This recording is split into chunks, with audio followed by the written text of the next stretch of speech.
Record. Now recording. We can record up to 19. Hey guys, I'm Liam. Jordan. Oh yeah, sorry. Start again. 3, 2, 1. Alright, please go.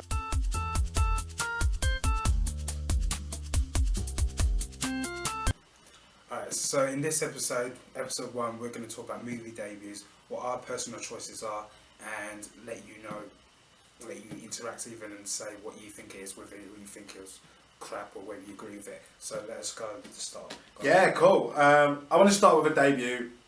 My all-time favourite. If anyone talks to me about debuts, only one name comes to my head, and that is Night of the Living Dead, the original George A. Romero zombie film. You seen it? Yeah, I've seen it. Yeah.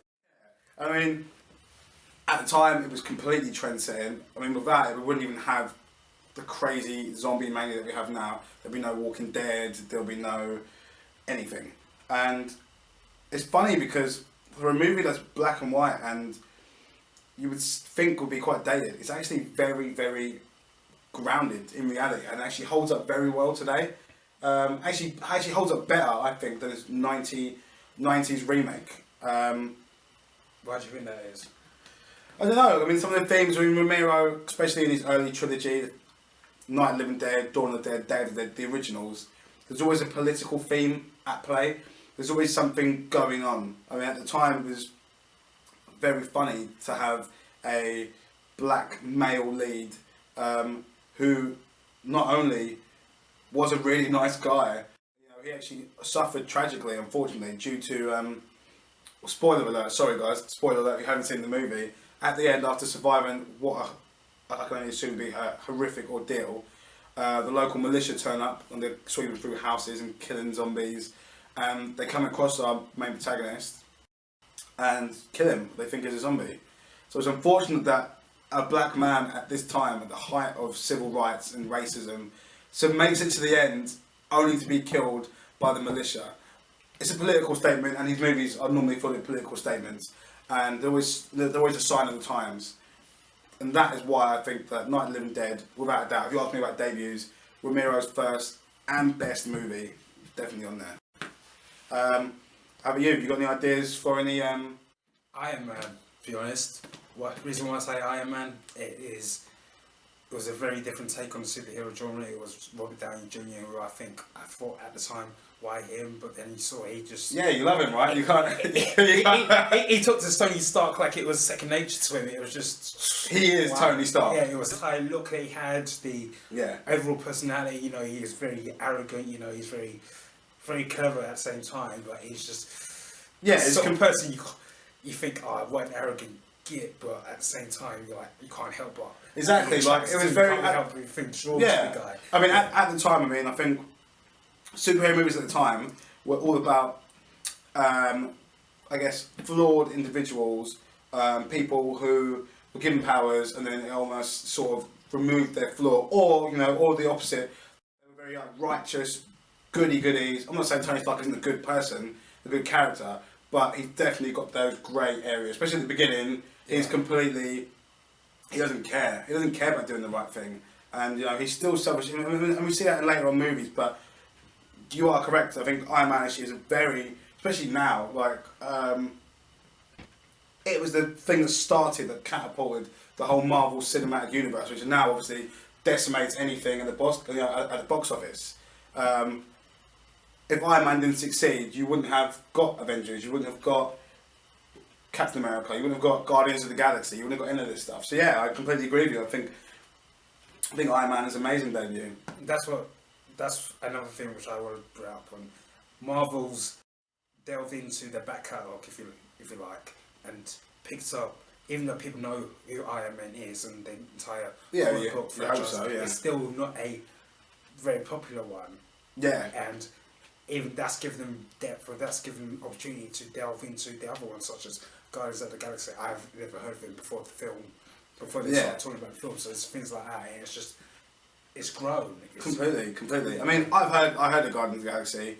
It was always one that, to me, they were completely Z-list. Wasn't interested in them. I wasn't really interested in the things that took place out of space in the Marvel universe. You know, for their various graphic novels.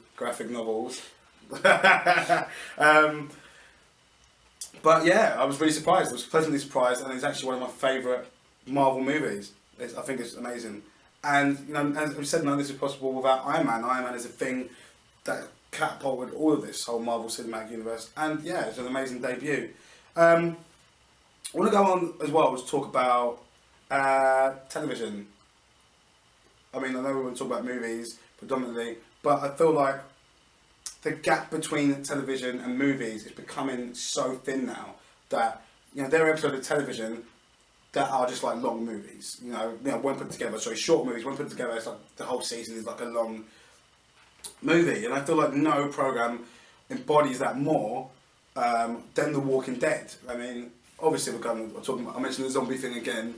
I'm a bit of a zombie fan, but The Walking Dead for me completely solidifies what a debut of a TV program should be, what the pilot episode of a program should be. If you watched the first episode of The Walking Dead, it could be its own movie. You could leave it there if you wanted to. You don't leave it there. You could leave it there, and it could be its own movie, because you get a feature-length episode packed full of, amazing character developments. It's an amazing story, and it wraps itself up. And obviously, it leaves things open for another episode, but you could end it there, and it could be its own self-contained movie. And that, to me, is a hallmark of a great debut. I mean, anything for you that jumps up at you from television that you think was a really good debut? Maybe something from HBO or something. They're doing a pretty good job. When you're talking about TVs like movies, HBO is always a good one. Game of Thrones, I guess. That's HBO. That was very fantasy. It's got a. It's different. It's refreshing. In fact, it's just completely. It's like on an epic sort of scale. It's just that's the thing. TV's got more popular, and because of the popularity, there's more money involved. People thinking, we're willing to go the extra mile with the TV now because, as Liam says, it's on a par with movies. You know, so Game of Thrones was a very big cinematic, almost TV show. It's just on such a grand scale, and the numerous kingdoms involved, and you got some big actors actually in the show. It's very British, which is pretty good as well. Very British, very, very, very British. Yeah, British made American money, I guess. But I completely agree with you. I think Game of Thrones actually does it better than a lot of fantasy movies. Does it a lot better, and I think to just label it strictly as fantasy is a write-off as well. I mean, Game of Thrones makes the whole. There are people who would never watch a fantasy movie watching Game of Thrones. It's political, it's graphic, it's,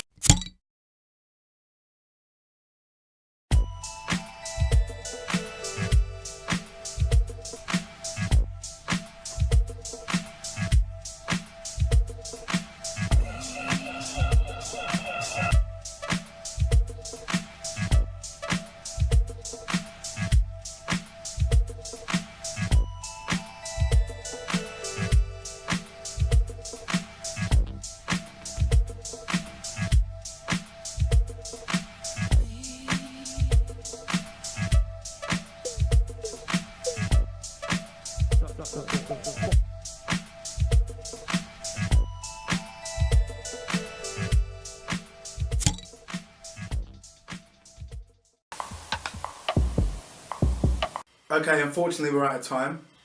But what do you think? Do you agree? Do you disagree? Be sure to let us know. Follow us on Twitter. At the Boxset Boys. Alternatively, follow us on Google+, and make sure that you comment below. Exactly. And subscribe as well while you're at it, because we need subscribers. Alright guys, we'll see you next time. I'm Liam. I'm Jordan. Thanks for watching.